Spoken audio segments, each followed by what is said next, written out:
যদি এরকম 4-5টা বড়ইতেই যদি আপনার হাতগুলো ভরে যায় তাহলে কীরকম হয়? এটা ভালো হয় না? বড়ই জাত যদি বড় হয় ওই বড় জাতের বড়ইগুলো কিন্তু অল্পতেই কেজি হয়ে যায়। এই যে দেখেন পাতার ভিতরে কত সুন্দরভাবে বড়ইগুলো ধরে রয়েছে, একবারে কিউট সুন্দর বড়ই। এই বড়ইগুলো সাইজে বড়।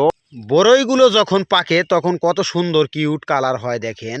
এগুলো দেখতে একবারে অবিকল আপেলের মতো, আর দেখতে সুন্দর আর মিষ্টি অনেক।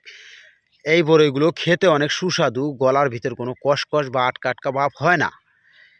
এর জন্য যারা বড় সাইজের আপেল কুল বড়ই গাছের চারা নিতে চান তারা আমাদের সাথে যোগাযোগ করতে পারেন, আমরা আপনাদেরকে দিতে পারবো ভালো জাতের চারা।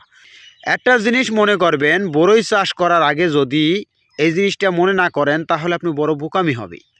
বড়ই চাষ করার আগে একশো হুট করে বড়ই চাষ করা যাবে না, আগে আপনার জাতটাকে নির্ধারিত করতে হবে। বড়ই চাষ করার আগে ভালো জাত দেখে চাষ করতে হবে।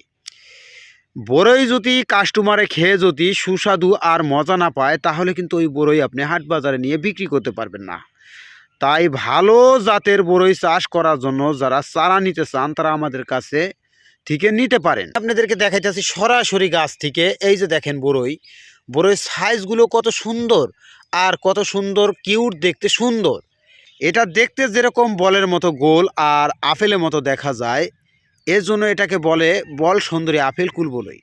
কারণ বল সুন্দরী আপেল কুল বড়ই এজন্যই বলা হয়, এটা আকৃতি গোল আর আপেলের মতো কালার, দেখতে আপেলের মতো আর গোলাকার, এর জন্য এটাকে বলা হয় বল সুন্দরী আপেল কুল বড়ই।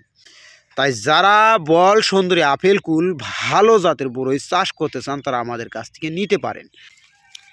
এই যে দেখেন বড়ইগুলো দেখতে কত সুন্দর কিউট। এই বল সুন্দরী বড়ই বর্তমানে হাট বাজারে অনেক চাহিদা, এই কারণে এই বড়ইগুলো মিষ্টি হয় দেখতে, অনেক সুন্দর।